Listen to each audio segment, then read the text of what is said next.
أعوذ بالله من الشيطان الرجيم بسم الله الرحمن الرحيم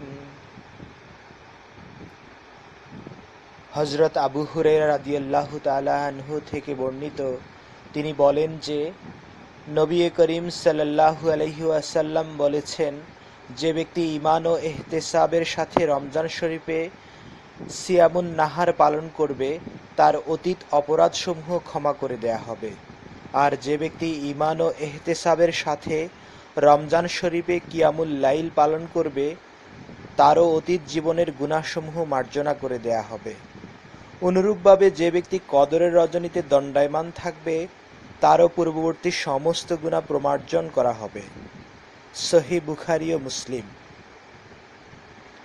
প্রতিদিন একটি করে হাদিস শুনতে এই চ্যানেলটি সাবস্ক্রাইব করুন এবং আপনার ফেসবুক শেয়ার করুন। আসসালামু আলাইকুম রহমতুল্লাহ।